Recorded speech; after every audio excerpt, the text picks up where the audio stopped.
যেমন মুসা আলাইহিস সালামের সময় জাকাত ফরজ ছিল 1/4 অর্থাৎ যদি 100 টাকা নেশাব পরিমাণ সম্পদ হয়, তখন 100 টাকার মধ্যে 25 টাকা জাকাত দিতে হবে হজরতে মুসা আলাইহিস সালামের দ্বীনের মধ্যে। এবং তিনার দ্বীনের মধ্যে মসজিদ ব্যতীত অন্য কোথাও সেজদা করা যেত না।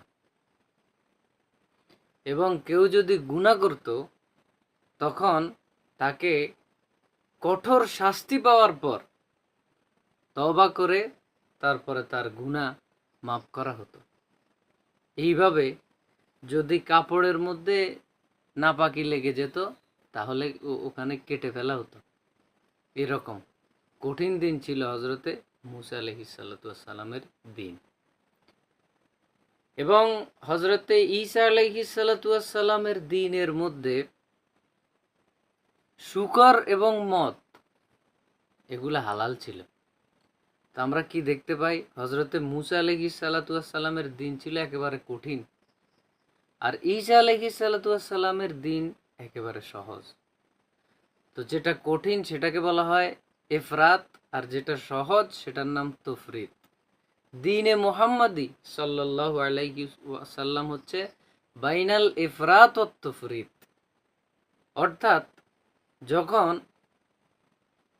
ওয়াক্ত হয়ে যায়, তখন আল্লাহর পেয়ারা মাহবুব সাল্লাল্লাহু আলাইহি ওয়াসাল্লামার কদমে পাকের কারণে এই সারা দুনিয়াকে আল্লাহ তাআলা মসজিদ রূপে রূপান্তরিত করে দিয়েছেন। এই কারণে বান্দা যেখানেই নামাজ পড়ুক না কেন, নবীজির কদমে পাকের বরকতে যেখানেই সেজদা দেখ, সেখানেই তার নামাজ কবুল হয়ে যাবে। হ্যাঁ, মসজিদে নামাজ পড়লে অতিরিক্ত সওয়াব হবে। জামাতে অংশগ্রহণ করা কোনো কিতাবের মধ্যে সুন্নতে মুআক্কাদা এবং অন্যান্য কিতাবের মধ্যে ওয়াজিবও লেখা রয়েছে, কিন্তু নামাজ হয়ে যাবে। 2 নাম্বার, যখন কাপড়ের মধ্যে ময়লা লাগে, মুসা আলাইহিস সালামের দ্বীনের মধ্যে কাপড় কেটে ফেলা হতো, কিন্তু আল্লাহর পেয়ারা মাহবুব সাল্লাল্লাহু আলাইহি ওয়াসাল্লামার দ্বীনের মধ্যে সেটাকে কেটে ফেলারও হুকুম দেওয়া হয় না, আবার সেটা নিয়ে নামাজ পড়ারও হুকুম নয়, সেটাকে ধৌত করে ফেলতে হবে। এটার নাম বাইনাল ইফরাত ওয়াত তফরিত। 3 নাম্বার, হজরতে মুসা আলাইহিস সালামের দ্বীনের মধ্যে জাকাত দিতে হতো 1/4, কিন্তু আমার নবী সাল্লাল্লাহু আলাইহি ওয়াসাল্লামার দ্বীনের মধ্যে জাকাত দিতে হবে 40/1, অর্থাৎ 100 টাকার মধ্যে 2.5 টাকা। এইভাবে হজরতে ঈসা আলাইহিস সালামের দ্বীনের মধ্যে শুকর এবং মদ খাওয়া হালাল ছিল, কিন্তু আমাদের নবীর ইসলামে অর্থাৎ দ্বীনিয়াল ইসলামের মধ্যে যেগুলো আকলকে বিগড়ে দেয় সেগুলো খাওয়া হারাম। এই কারণে এই দুইটা ইসলামের মধ্যে হারাম।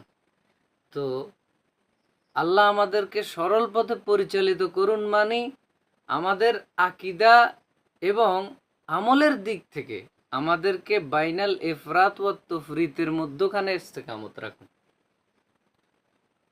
এটার নাম হচ্ছে ইহদিনাস সিরাতাল মুস্তাকিম।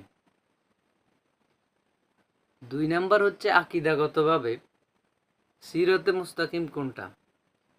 দেখেন, আমরা যখন রাফেজি এবং শিয়াদেরকে দেখতে পাই, রাফেজি এবং শিয়া এরা সাহাবায়ে কেরামের দুশমন, যারা আহলে বাইতকে মোহাব্বত করতে গিয়ে সাহাবায়ে কেরামের সাথে বেয়াদবি করে, রাফেজি। আর খারেজি যারা আছে এরা হচ্ছে আহলে বাইতের দুশমন। তো একদিকের যারা মানুষদেরকে পরিচালিত করে, রাহনুমা যারা আছে, রাফেজি শিয়াদের যারা পরিচালক, তারা মানুষদেরকে সাহাবায়ে কেরাম থেকে দূরীভূত করে রেখেছে, এবং খারেজি যারা আছে তারা আহলে বাইত থেকে দূরে রেখেছে। কিন্তু আহলে সুন্নাত ওয়াল জামাত যেটা আছে সেটা হচ্ছে বাইনাল ইফরাত ওয়াত তাফরিত, দুইয়ের মধ্যখানে।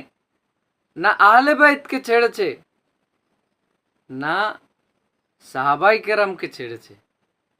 আলা হজরত ইমাম মে ইশকে মোহাব্বত, ইমাম আহলে সুন্নাত আশা ইমাম আহমদ রেজা খান ফাজলে বেরলভী আলাইহির রহমাতু আর রিদওয়ান বলেন, আহলে সুন্নাত কাহে বেড়া পারে আসহাবে হুজুর, নজম হ্যায় और नाव है इतरत रसूलुल्लाह की। আল্লাহর প্যারা মাহবুব সাল্লাল্লাহু আলাইহি ওয়ালি ওয়াসাল্লাম বলেছেন, আমার সাহাবায়ে কেরাম এক একজন আকাশের তারকা, এবং আহলে বাইত হচ্ছে সফিনা। তো আহলে সুন্নাত ওয়াল জামাত সাহাবায়ে কেরামকেও ছাড়ে নাই। আগেকার যুগে মানুষ সফিনা তথা জাহাজে করে যখন পাড়ি দিতেন এক দেশ থেকে আরেক দেশে, তখন তারা কাটা কম্পাস হিসেবে, দিক নির্দেশনা হিসেবে তারা তারকারাজিকে কি ব্যবহার করত। তো নবীজি বলেন সাহাবায়ে কেরাম আকাশের তারা, আর আহলে বাইত হচ্ছেন সফিনা। তা আহলে সুন্নাত ওয়াল জামাত দিক নির্দেশনা স্বরূপ সাহাবায়ে কেরামকে তারকারাজিকেও ছাড়ে নাই, আবার যাওয়ার জন্য পাথেয় এবং পরিচালনার জন্য তারা নৌকাকেও কি করে নাই, ছাড়ে নাই। দুইয়ের মধ্যখানে, এটার নাম হচ্ছে আহলে সুন্নাত ওয়াল জামাত। এবং আমরা যদি দেখতে পাই চকড়ালবি যারা আছে, এরা হাদিসও মানে না, ফিকাকেও মানে না। আবার গায়রে মুকাল্লিদ যারা আছে আহলে হাদিস, এরা একেবারে ফিকাকেই মানে না। কিছু আছে আহলে কোরআন, এরা শুধু কোরআনকেই মানে, বাকি কিছুকে মানে না। কিন্তু আহলে সুন্নাত ওয়াল জামাত যারা আছে তারা কোরআনকেও মানে, সুন্নাহকেও মানে, ইজমায়ে উম্মাহকেও মানে, কিয়াসকেও মানে। এই কারণে আহলে সুন্নাত ওয়াল জামাত যারা আছেন তারা ইত্তেবায়ে রসুলও করেন, ইত্তেবায়ে খোদাকেও তারা পালন করতে থাকেন, এবং উলিল আমরে মিনকুম যারা আছেন তথা রাসিখুনা ফিল ইলম, যারা ইলমের মধ্যে পরিপক্ক, তথা মুজতাহিদিনে কেরাম যারা আছেন, ফুকাহায়ে এজাম আছেন, তিনাদেরকেও তারা মান্য করেন। তো আমরা দেখতে পাই যে আল্লাহ তাআলার কোরআনে পাকের মধ্যে ইহদিনাস সিরাতাল মুস্তাকিম, সরল পথে পরিচালিত